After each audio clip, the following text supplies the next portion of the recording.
Deuxième partie du 5e épisode de l'histoire des Berbères, l'Afrique vandale et la Mauritanie. L'histoire de cette période, qui englobe en réalité une forme de long 5e siècle qui commence dans les années 420-430 et finit dans les années 530, ne concerne pas directement la Mauritanie, car, comme nous l'avons dit, les Maures, en fait, comme les Bretons, ne sont pas soumis à un royaume fédéré germanique barbare, contrairement à ce qui se passe en Gaule, en Espagne, en Italie. Et les Vandales traversent très très rapidement l'Afrique du Nord pour en fait se concentrer dans l'Afrique romaine, laissant pour l'essentiel les trois quarts de la Mauritanie qui étaient non romaines auparavant et également une partie significative de la Mauritanie sous administration romaine de l'époque nubélide, qui après l'époque nubélide finit par échapper très rapidement à l'administration romaine et ces régulis prennent un pouvoir indépendant et les confédérations qui s'y forment se structurent de manière indépendante, mais on n'en a, dans les connaissances actuelles, aucun témoignage, aucune tradition. Donc les Vandales appartiennent à un système culturel complètement romano-barbare, romano-germanique, typique de ce qu'on trouve dans le reste du monde latin et très différent de ce qu'on trouve en Mauritanie. Mais l'influence vandale, évidemment, comme l'influence du diocèse d'Afrique, continue sous administration vandale, sous traité de royaume vandal. Dont ce témoignage, par exemple, d'une monnaie de Carthage trouvée à Constantine, représentant un soldat vandale. Alors le personnage principal de la conquête vandale, c'est bien entendu Genséric, dont on n'a pas de représentation monétaire. À l'époque, comme souvent au début des empires barbares, au sens d'étrangers à l'Empire romain, la représentation monétaire, c'est celle de l'empereur en titre, et en l'occurrence donc l'empereur d'Occident, Honorius, qui est le prédécesseur au sens du pouvoir exécutif dans le diocèse d'Afrique, continue à frapper des monnaies à l'effigie d'Honorius, c'est figé, on ne reconnaît plus directement les empereurs suivants, mais Honorius reste la monnaie de frappe à l'époque de Genséric, qui a ce long règne central et fondateur pour la période vandale.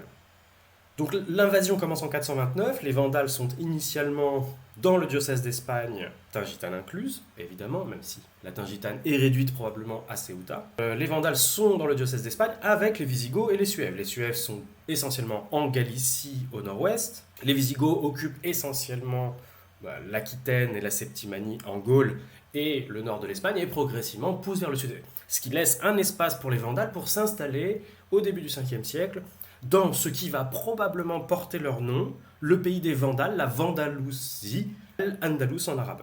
Et puis en 429, suite à des conflits avec les Visigoths, les Vandales et les Alains, qui sont fédérés, les Alains n'étant pas un peuple germanique, c'est un peuple d'origine scythe, donc des steppes eurasiatiques, qui parlent une langue iranienne. Cette coalition, à majorité vandale bien entendu, menée par Genséric, débarque en Afrique du Nord, et très rapidement s'installe en Sétifienne et en Numidie, ce qui suggère que l'ensemble de l'ancienne Mauritanie césarienne échappe déjà à l'emprise romaine, clairement, et que la Sétifienne est déjà en train de leur échapper, et la conquête vandale va en fait provoquer la scission de ce dernier vestige de monde mort romanisé, et son intégration dans l'ensemble, dans la très grande majorité du monde mort qui est non romain ou peu romanisé.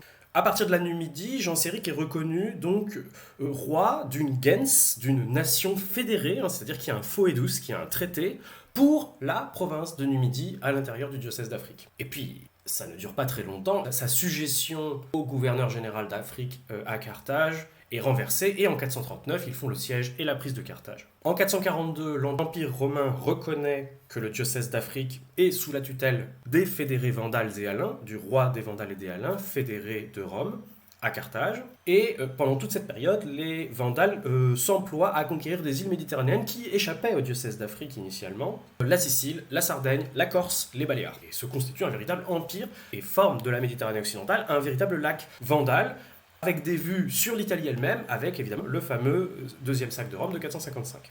Par la suite, les Romains, et il y a encore un empire romain d'Occident à ce moment-là, tentent en Italie de reprendre pied dans le diocèse d'Afrique. À 2 reprises, c'est un échec. Ça, c'est l'époque de Genséric. Donc Genséric a fort affaire à conquérir le diocèse d'Afrique, puis la Méditerranée occidentale, puis une partie de l'Italie, puis à repousser 2 contre-offensives romaines. Donc il s'intéresse peu à ce qui se passe dans le monde mort. Donc cette histoire nous intéresse nous-mêmes peu. Après Genséric, les 2 rois principaux, qui cette fois-ci ont leurs effigies sur des monnaies, sont Hunéric, le fils de Genséric, et puis ensuite le fils du frère de Genséric, c'est un système de succession qui est assez courant en réalité, qu'on retrouve en partie chez les Omeyyades, Guntamund, fils de Gento, lui succède. Et pendant toute cette période du 4e quart du 5e siècle, les Vandales s'emploient à persécuter les Nicéens, étant donné que eux sont anti-nicéens, puisque, en tant qu'ariens, ils ont été condamnés au concile de Nicée réuni en 325 sous les auspices de Constantin, même s'ils ont été, pendant une partie du IVe siècle, au moment de leur conversion au christianisme, de la religion officielle romaine, qui était elle-même anti-nicéenne.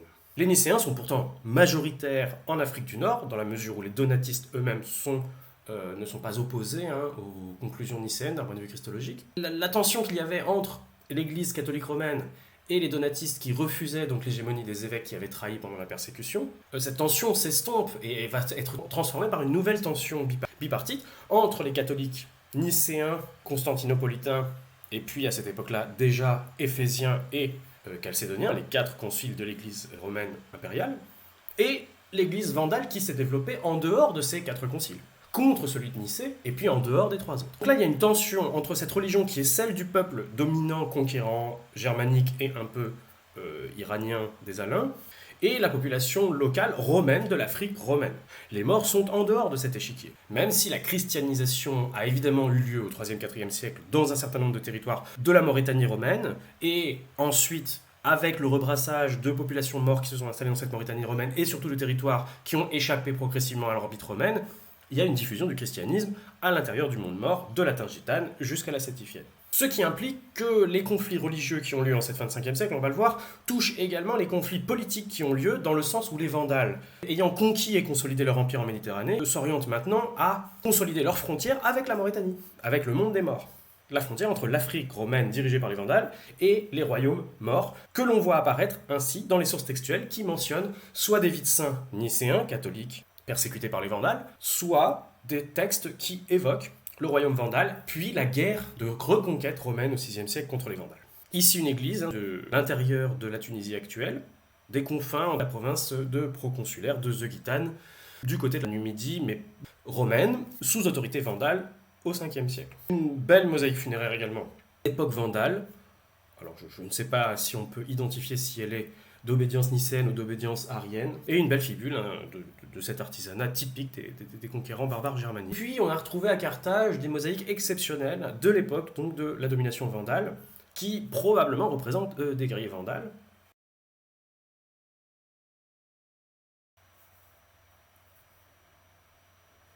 Lorsqu'on reprend notre plan schématique, on s'aperçoit donc la situation initiale qu'on avait à l'époque de l'épopée numélide au IVe siècle, épisode 5.1. C'est un tout petit bout de la Mauritanie qui reste sous administration romaine, un peu disjointe, subdéléguée à des régoulis, ou aux régulus des réguli, aux roitelets des roitelets, des morts de l'espace romain, qui sont donc des sous-traitants du praeses, du dirigeant du diocèse d'Afrique, qui est lui, pour l'essentiel, romain, romanisé, romanisant. Et puis une grande majorité du pays mort, qui est peuplé de groupes politico-régionaux, de tribus, de confédérations, appelez-les comme vous voulez, les Bakwats, les Makinides, les Banures, les Bakroureb, les Barbares, les Maziques, etc. Et toutes ces populations sont très largement majoritaires dans l'espace mort, mauritanien et mort, morophone, berbérophone, qui domine finalement également dans la Mauritanie. Suite à l'épopée nubélide, en fait, l'espace de la Mauritanie, en particulier la césarienne, mais très rapidement la sétifienne aussi, échappe à l'Afrique romaine. Avec la conquête vandale, ces territoires échappent complètement, et donc on peut considérer que la frontière entre l'Afrique romaine, devenue l'Afrique vandale, et le monde mort, épouse la frontière des majorités linguistiques. Une bipartition, pays romain, pays mort, avec tout un espace intermédiaire qui est celui qui se trouve en fait entre l'espace qui a été romanisé jusqu'au IIIe siècle et l'espace qui échappe au contrôle romain depuis la conquête vandale, donc au contrôle vandale. Et tout cet espace, en fait, est un espace d'hybridation moro-romain dans lequel on voit émerger des royaumes morts qui reçoivent une influence romaine et qui sont en partie chrétiens, et en partie romanisés, en partie christianisés, mais qui sont très largement à dominante mort et à dominante de ces anciennes confédérations post-Gétules qui avaient conquis la Mauritanie tingitane et césarienne occidentale. On en a donc une certaine liste qui sont issues des différentes sources qu'on peut obtenir, et ce qui produit au moment de la reconquête romaine d'Orient sous Justinien par les généraux Bélisaire Salomon, la formation de la préfecture d'Afrique et la dissolution de l'idée d'une province, ou des anciennes 3 provinces, mais surtout des provinces de la province de Mauritanie, qui continue à échapper à quelques rares exceptions. Césarée, qui est un îlot, et en gros à partir de Béjaïa, des reliquats de la Mauritanie, surtout sétifienne, qui sont intégrés en réalité à cette nouvelle préfecture d'Afrique qui deviendra l'exarcat d'Afrique. Et donc on continue à avoir ce dégradé en fait entre un pays mort finalement très majoritaire désormais en Afrique, un pays romain qui se rétracte et un pays moro-romain qui prospère dans l'espace intermédiaire. Alors ces royaumes morts que l'on observe sur le schéma qui concerne le 5e siècle apparaissent dans les sources gréco-romaines, soit dans les Vides saints, comme je l'ai dit, qui évoquent les persécutions des Nicéens qui prennent souvent refuge dans des royaumes morts, hein, donc dans des royaumes berbères des marges de l'espace, dans l'espace moro-romain, intermédiaire entre l'espace mort et l'espace africain. Et puis on a les guerres vandales de Procope de Césarée, qui donnent un certain nombre d'informations sur la formation de l'Afrique vandale et ses relations donc avec les royaumes morts entre les années 470 et 530, pendant toute la période de consolidation de l'Afrique vandale. Et puis, avec la reconquête romaine, celle des Romains d'Orient, de Bélisère, de Salomon, les conflits entre les Vandales et les Romains qui utilisent des royaumes morts comme proxy. Des royaumes morts qui s'allient avec les uns, avec les autres, changent leur alliance. Puis ensuite, les relations de l'entité de la préfecture d'Afrique, de Carthage, avec le monde mort, très majoritairement en dehors de l'espace proto-byzantin carthaginois.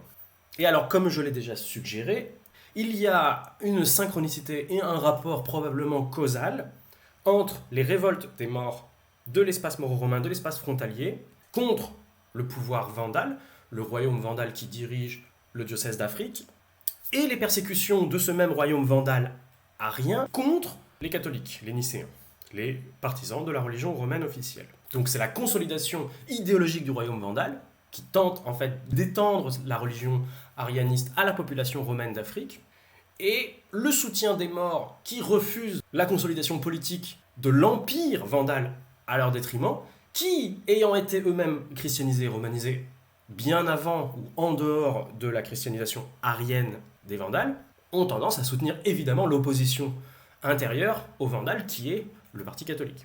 Procope de Césarée nous raconte cette révolte des morts qui a lieu à partir de la fin de Genséric, pendant les règnes de son fils et de son neveu.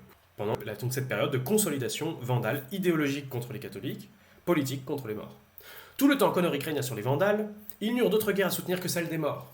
Ces peuples étaient demeurés en repos durant la vie de Genséric, contenus par la crainte que leur inspirait sa puissance. Mais à peine fut-il mort qu'il s'éleva entre eux et les Vandales une guerre cruelle, où les deux peuples souffrirent tour à tour. Honoric, après 8 ans de règne, donc on est en 485, mourut de maladie au moment où les morts du mont Aurès, le sud-est de l'Algérie méditerranéenne, venaient de se détacher des Vandales et de se déclarer indépendants. Donc on est aux confins entre l'Afrique romaine et le monde mort, dans cet espace moro-romain intermédiaire entre ceux, on va dire, de l'espace des steppes et des déserts qui tendent vers la Libye, et ceux de la Mauritanie proprement dite. Et jusqu'au IVe siècle, on n'aurait jamais parlé de ces populations, des Aurès jusqu'à la Libye, comme des morts, puisqu'on est en dehors d'un espace qui ne s'est jamais appelé la Mauritanie. On est dans un espace de Numidie, de l'Afrique, de la Tripolitaine.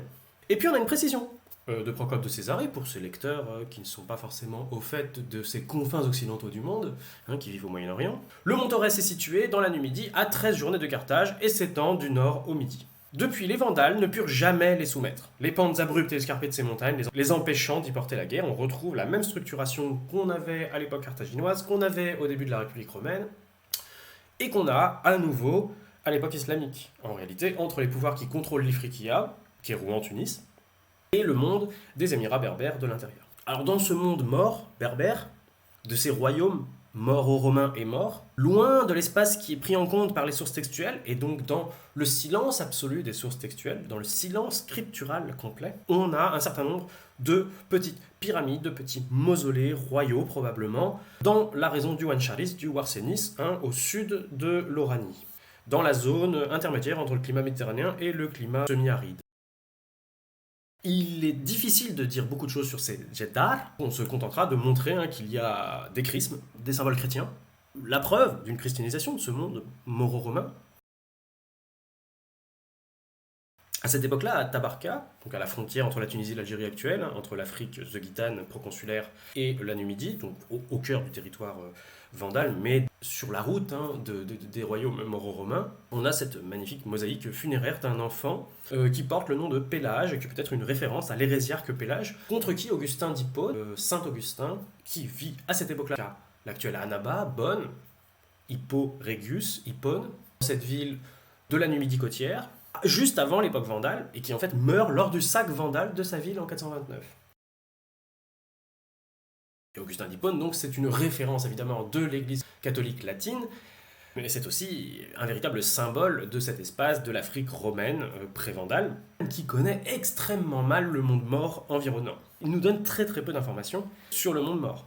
Alors il y a quelques allusions évidemment malgré tout sur les morts, l'importance du culte des ancêtres chez les morts dont on a déjà parlé, la divination, le culte des ancêtres, le culte des rois morts, etc. Qui explique la profusion de ces mausolées qui continue à l'intérieur de l'islam maghrébin médiéval et moderne. Et puis il y a cette allusion intéressante où il fait observer, et il est une source complètement isolée à ce propos, donc il faudrait pouvoir la recouper pour s'en assurer, de la persistance de dialectes issus du punique, du phénicien, donc de la colonisation phénicienne puis carthaginoise, de la zone libye-phénicienne, de la zone agricole tunisienne, et au-delà.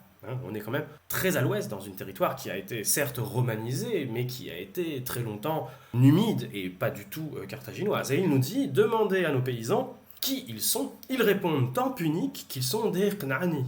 Cette forme corrompue par leur accent ne correspond-elle pas à celle des Canaanaïki? Alors on ne sait pas si Augustin comprenait le punique, c'est très peu probable. Il ne devait pas parler ce patois que parlaient les paysans, qui était peut-être une base de punique mêlée avec du berbère, ou une base de berbère enrichie de mots puniques. En tout cas, ils avaient ce souvenir d'être des puniques, et d'être issus du monde qu'on appelle aujourd'hui la Palestine, le monde de Canaan, que les Grecs appellent les Phéniciens, mais c'est synonyme. Canaan et Phéniciens sont synonymes. Il faudrait plus de sources pour pouvoir le recouper. Simplement, notons que Procope de Césarée, lorsqu'il imagine l'histoire des Berbères lui-même, l'histoire des morts, qu'il raconte leurs origines semi-mythiques, qu'il y mêle la mythologie biblique et la mythologie gréco-romaine, ce qui est typique de son époque. Il reprend un certain nombre d'éléments qu'on a déjà vus aux épisodes 2, 3, et puis il y ajoute des éléments, évidemment, bibliques, d'inspiration chrétienne. Puis il prolonge cette histoire en y intégrant donc les rapports avec l'Empire romain et puis la fin de cette domination romaine sur les Mauritanies. Les Africains, selon Procope de Césarée, seraient les peuples de la Phénicie, au sens large évidemment, donc l'ensemble de Canaan. Donc ces groupes cananéens auraient fui les massacres de Josué, conquérant israélite, le successeur de Moïse, peut-être au XIIe, au XIe, au Xe siècle avant notre ère. Et à ce moment-là, ces populations cananéennes, dans la représentation de Procope de Césarée, remplacent les fils du pays. Donc les Libyques étaient les sujets du roi hanté. Donc selon lui, les morts sont eux-mêmes des Cananéens. On voit bien l'origine de cette confusion, puisque les populations autochtones des campagnes entre Constantine, Hipporégus, Carthage, parlent des patois, si Augustin d'Hippone a raison, parlent des patois puniques, néo-puniques, il en conclut que les morts sont eux-mêmes des puniques. Et il suppose qu'ils ont remplacé les véritables Libyques, en fuyant les Israélites. Donc il va connecter avec l'histoire biblique. Et là, il reconnecte avec la mythologie gréco-romaine, puisque les Libyques sont les sujets d'Anté, Hercule est donc, et c'est intéressant évidemment, le roi de ces conquérants puniques. Il n'est plus le roi des Phéniciens. Il est le roi de ces conquérants, de ces autres Cananéens, de ces premiers Cananéens. Donc on voit Phéniciens, mais qui ne sont pas les Phéniciens. On voit bien la recherche de légitimité par l'origine phénicienne de ces morts. Et de légitimité du conquérant, évidemment, sur des populations dominées. Hercule donc dirige l'Afrique du Nord jusqu'au détroit de Cadix, et puis les Puniques réussissent donc à subjuguer les morts, ils se révoltent contre les Puniques, et puis c'est l'annexion romaine. Là on a deux étapes, les Romains assignèrent pour demeurer aux morts les régions les plus éloignées de l'Afrique habitable, c'est cette partie ouest, de l'autre côté de la diagonale, les Africains dans le nord-est de la diagonale, les morts dans le sud-ouest de la diagonale. Deuxième étape, les morts font une contre-offensive en fait, donc au 3e, 4e siècle, et s'emparèrent du pays nommé aujourd'hui Mauritanie. Donc ils pensent que les morts ont appelé le pays Mauritanie, alors qu'en fait, on appelle toutes ces populations berbérophones, qui n'étaient pas des morts, qui étaient des Gétules, des post-Gétules et compagnie, on les appelle des morts en raison de la Mauritanie, c'est exactement l'inverse, en raison du nom de la province de Mauritanie. S'emparèrent du pays nommé aujourd'hui Mauritanie, qui s'étend depuis le détroit de Cadix jusqu'à la ville de Césarée, et de la plus grande partie du reste de l'Afrique. Et donc ce qui permet d'expliquer pourquoi toutes les populations berbérophones, libyques, sont elles-mêmes considérées comme des morts dans la région de la Numidie, des Aurès, du sud de la Byzacène, de la Tripolitaine.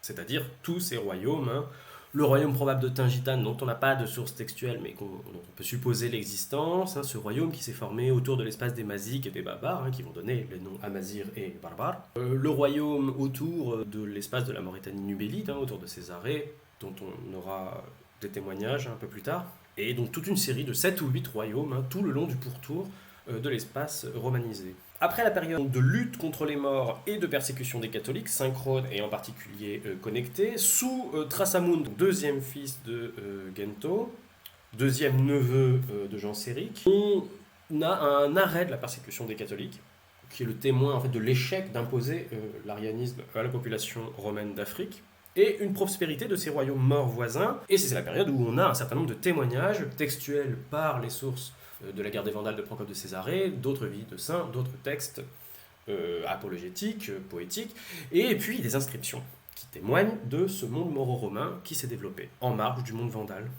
et qui va éclore dans le contact avec la préfecture d'Afrique proto-byzantine. Alors qu'est-ce qui se passe à la fin des Vandales? On est sous le règne de Hildéric, fils de Hunéric, donc petit-fils de Genséric. Il est de mère valentinienne, donc de la dynastie romaine valentinienne du IVe siècle, et il se convertit à la religion catholique, donc nicéenne, chalcédonienne. Et ce qui produit une révolte, un phénomène qu'on trouve souvent dans les royaumes conquérants, par exemple chez les Mongols, il est renversé par le défenseur de la tradition de l'élite conquérante, partisan donc de la religion arianiste, Gélimer. Et c'est sur ce prétexte que ce dernier roi des Vandales et des Alains, Gélimer, fils de Gélaric, est attaqué par l'empereur Justinien, empereur romain d'Orient de Constantinople, et par son général Bélisaire. Gélimer est vaincu par cette opération militaire d'une très grande ampleur, et en 535 relogé comme un notable romain pour la colonisation de l'Anatolie centrale. Et pour la toute fin de l'époque vandale, ou le début de l'époque de la préfecture d'Afrique proto-byzantine, on a cette mosaïque d'inspiration évidemment chrétienne assez impressionnante de la Dame de Carthage du VIe siècle.